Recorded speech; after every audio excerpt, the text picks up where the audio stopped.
जय हिंद। स्वागत है हमारे इस एजुकेशनल चैनल के एक और नए वीडियो में। इस वीडियो में हम लेकर आ गए हैं हिंदी के टॉप 50 मोस्ट इम्पोर्टेंट जीके के क्वेश्चन। अगर आप किसी भी तरह के कॉम्पिटिटिव एग्जाम की तैयारी कर रहे हैं तो ये वीडियो आपके लिए बहुत ही हेल्पफुल होने वाली है। तो वीडियो को बिना स्किप किए एंड तक बने रहना। इस वीडियो का PDF फाइल आप लोग हमारे टेलीग्राम ग्रुप से डाउनलोड कर सकते हैं। हमारा पहला सवाल है, निम्नलिखित में से कौन लेखपाल के कार्य का पर्यवेक्षण करता है?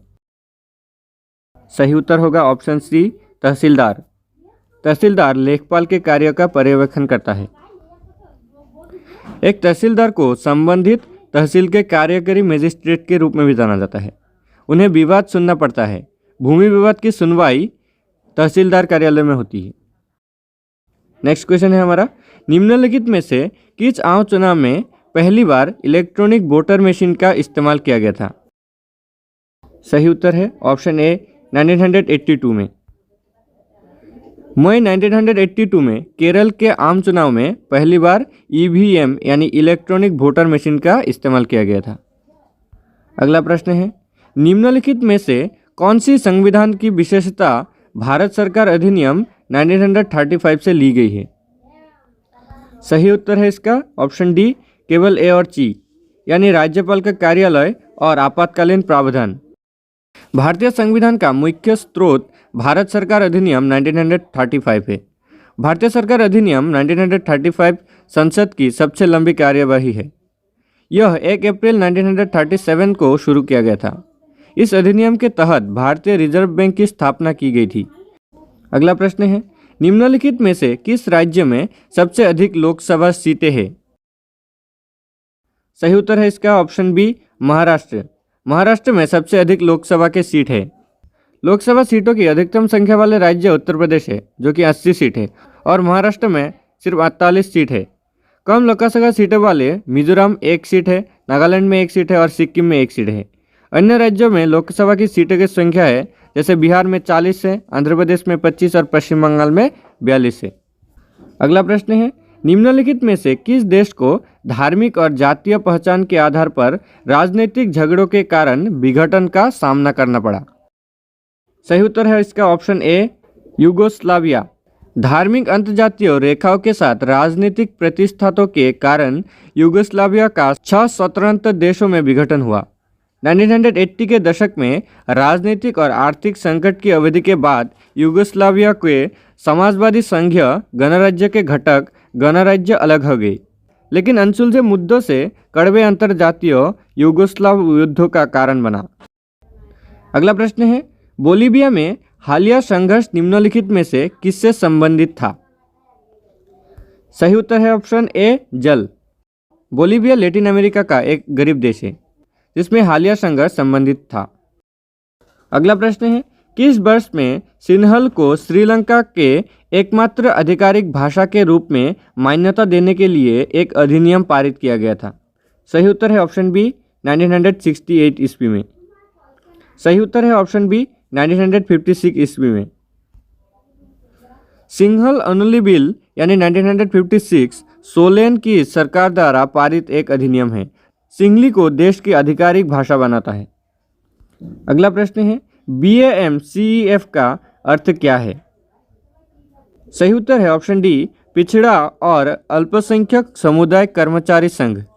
BAMCEF 1973 से काम कर रहा है और अनुसूचित जातियों, अनुसूचित जनजातियों, अन्य पिछड़े वर्गों और परिवर्तन अल्पसंख्यक समुदाय के शिक्षित कर्मचारियों के संगठन के रूप में मूलवासी बहुजन समाज के लिए जाना जाता है। अगला प्रश्न है, संवैधानिक उपचार का अधिकार संविधान के किस अनुच्छेद में वर्णित है? सही उत्तर है ऑप्शन सी, अनुच्छेद 32 में। संविधान के भाषा 3 में राज्य या अन्य संस्थानों या व्यक्तियों द्वारा इन अधिकारों के उल्लंघन के खिलाफ उनके संरक्षण के लिए कानूनी उपचारों का प्रावधान है। यह भारत के नागरिकों को इन अधिकारों के प्रवर्तन के लिए सर्वोच्च न्यायालय या उच्च न्यायालयों में जाने का अधिकार देता है। अगला प्रश्न है, निम्नलिखित में से किस देश कमिंग टुगेदर संघ है? सही उत्तर है ऑप्शन सी, संयुक्त राज्य अमेरिका। अगला प्रश्न है, संविधान के किस अनुच्छेद द्वारा अस्पृश्यता को संविधान द्वारा हटाया गया था? सही उत्तर है ऑप्शन बी, अनुच्छेद 17 के द्वारा। अगला प्रश्न है, पुस्तक द मॉडर्न स्टेट किसके द्वारा लिखी गई थी? इसका सही उत्तर होगा ऑप्शन सी, R.M. मैक्सवेल द्वारा। इसका सही उत्तर है ऑप्शन सी, R.M. मैक्लेवेर द्वारा। अगला प्रश्न है, मैं मजबूत केंद्र के पक्ष में हूँ, यह शब्द किसने कहे थे? सही उत्तर होगा ऑप्शन डी, B.R. अम्बेडकर ने। डॉक्टर भीमराव अंबेडकर का विचार था कि दंगों और हिंसा से देश अलग हो रहा था और कहा था कि केवल एक मजबूत केंद्र ही सांप्रदायिक वैमनस्य को रोक सकता है। अगला प्रश्न है, द पावर एलिट पुस्तक किसने लिखी? सही उत्तर है ऑप्शन ए, राइट मिल्स ने। द पावर एलिट समाजशास्त्री श्री राइट मिल्स द्वारा 1956 में लिखित पुस्तक है। इसमें मिल समाज के सैन्य, कॉरपोरेटर और राजनीतिक तत्वों के नेताओं के परस्पर हितों की ओर ध्यान आकर्षित करती है। अगला प्रश्न है, भारत व पाकिस्तान के मध्य परमाणु प्रतिष्ठानों को साझा करने संबंधी संधि पर हस्ताक्षर कब हुए? सही उत्तर है ऑप्शन ए, 31 अक्टूबर 1988 को। परमाणु प्रतिष्ठानों पर 31 दिसंबर 1988 को हस्ताक्षर किए गए थे और 27 जनवरी 1991 को लागू हुए। अन्य बातों के साथ भारत और पाकिस्तान प्रत्येक कैलेंडर वर्ष की 1 जनवरी को समझौते के तहत शामिल किए जाने वाले परमाणु प्रतिष्ठानों और सुविधाओं के बारे में एक दूसरे को सूचित करते हैं। अगला प्रश्न है, 1988 में भारत द्वारा पोखरण में किए गए परमाणु परीक्षणों का कोड नाम क्या था? सही उत्तर है इसका ऑप्शन सी, ऑपरेशन शक्ति।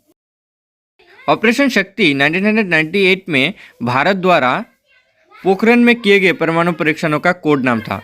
11 मई 1998 को शुरू किए गए पोखरण 2 को परीक्षण में 5 विस्फोट शामिल थे। पहला विस्फोट एक संलयन बम था और शेष 4 विखंडन बम के विस्फोट थे। परीक्षणों को कोड दिया गया था ऑपरेशन शक्ति। अगला प्रश्न है, निम्नलिखित में से कौन 1996 में स्थापित विनिवेश आयोग उद्योग मंत्रालय का अध्यक्ष था? सही उत्तर है इस प्रश्न का ऑप्शन डी, जी.वी. रामकृष्ण। जी.वी. रामकृष्णन 1996 में स्थापित उद्योग मंत्रालय के विनिवेश आयोग के अध्यक्ष थे। विनिवेश केंद्र या राज्य सरकार द्वारा सामान्यतः केंद्र और राज्य के सार्वजनिक क्षेत्रों के उद्यमी परियोजनाओं या अन्य अचल संपत्तियों को बिक्री या परिमापन की प्रक्रिया है। अगला प्रश्न है, 1990 में दिनेश गोस्वामी समिति का गठन इनमें से किस पर सिफारिश करने के लिए किया गया था? सही उत्तर होगा इसका ऑप्शन बी, चुनावी सुधार के लिए। 1990 में चुनावी सुधारों पर सिफारिश करने के लिए दिनेश गोस्वामी समिति का गठन किया गया था। इसमें राजनीतिक दलों को सरकारी धन के रूप में देने का प्रस्ताव रखा। इसमें यह भी सुझाव दिया गया कि उम्मीदवारों को 2 से अधिक निर्वाचन क्षेत्रों में चुनाव लड़ने की अनुमति नहीं दी जानी चाहिए। अगला प्रश्न है, बम्बई में प्रार्थना समाज की स्थापना किस वर्ष हुई थी? सही उत्तर है इसका ऑप्शन बी, 1867 में। प्रार्थना समाज बम्बई भारत में धार्मिक और सामाजिक सुधारों के लिए एक आंदोलन था। इसकी स्थापना वर्ष 1867 में दादोबा पांडुरंग और उनके भाई आत्माराम पांडुरंग ने लोगों को एक ईश्वर में विश्वास दिलाने के लिए की थी। अगला प्रश्न है, संयुक्त राज्य संघ का प्रधान कार्यालय कहाँ स्थित है? सही उत्तर है ऑप्शन बी, न्यूयॉर्क में। संयुक्त राज्य एक अंतर्राष्ट्रीय संगठन है जिसकी स्थापना 1945 में हुई थी। वर्तमान में यह 193 सदस्य देशों से बना है। शामिल होने वाला सबसे हालिया राज्य दक्षिण सूडान है, जिसे 2011 में एक स्वतंत्र राष्ट्र के रूप में मान्यता दी गई थी। अगला प्रश्न है, भारत में घने पर्णपाती वन आच्छादन के अंतर्गत सबसे विशाल क्षेत्र वाला राज्य कौन सा है? सही उत्तर है ऑप्शन सी, मध्य प्रदेश। मध्य प्रदेश में घने पर्णपाती वन के तहत सबसे बड़ा क्षेत्र है। 76,013 किलोमीटर स्क्वायर के साथ मध्य प्रदेश में वन क्षेत्र के अंतर्गत सबसे बड़ा क्षेत्र है। इसके बाद अरुणाचल प्रदेश, छत्तीसगढ़, उड़ीसा और महाराष्ट्र के क्षेत्र आते हैं। अगला प्रश्न है, प्रायद्वीपीय भारत की सबसे बड़ी नदी कौन सी है? सही उत्तर है इसका ऑप्शन सी, गोदावरी। प्रायद्वीपीय भारत की सबसे बड़ी नदी गोदावरी है और इसलिए इसका नाम दुधवा गंगा है। यह भारत का दूसरा सबसे लंबा भूरा पानी के मार्ग है। अगला प्रश्न है, किस मौर्य शासक ने सिंहासन त्याग कर जैन धर्म अपना लिया था? सही उत्तर है ऑप्शन सी, चंद्रगुप्त मौर्य। मौर्य साम्राज्य की स्थापना के लिए चंद्रगुप्त मौर्य ने धनानंद की पराजित किया था। उन्होंने 322 से 298 ईसा पूर्व तक शासन किया था। अगला प्रश्न है, जैन धर्म का पहले तीर्थकार कौन थे? सही उत्तर है इसका ऑप्शन डी, ऋषभदेव। ऋषभदेव जैनों के पहले तीर्थकर थे। उनका जन्म अयोध्या में इक्ष्वाकु वंश में राजा नाभि और नारी मरुदेवी से हुआ था। महावीर प्रकट होने वाले अंतिम तीर्थकर थे। अगला प्रश्न है, मेजिनाट रेखा किस देश के बीच स्थित है? सही उत्तर है इसका ऑप्शन सी, फ्रांस और जर्मनी के बीच। डुरंड रेखा पाकिस्तान और अफगानिस्तान, मैकमोहन रेखा भारत और चीन, रेडक्लिफ रेखा भारत और पाकिस्तान के बीच स्थित है। अगला प्रश्न है, निम्नलिखित में से किसे भारत के डायमंड सिटी के रूप में जाना जाता है? इसका सही उत्तर है ऑप्शन ए, सूरत। सूरत अपने हीरो को काटने और चमकाने के लिए प्रसिद्ध है और भारत के डायमंड सिटी के रूप में भी जाना जाता है। सूरत के सभी हीरे काटने और चमकने का 90% सूरत में होता है। अगला प्रश्न है, राष्ट्रीय कृषि विपणन संस्थान NIAM कहाँ स्थित है? सही उत्तर है इसका ऑप्शन बी, जयपुर में।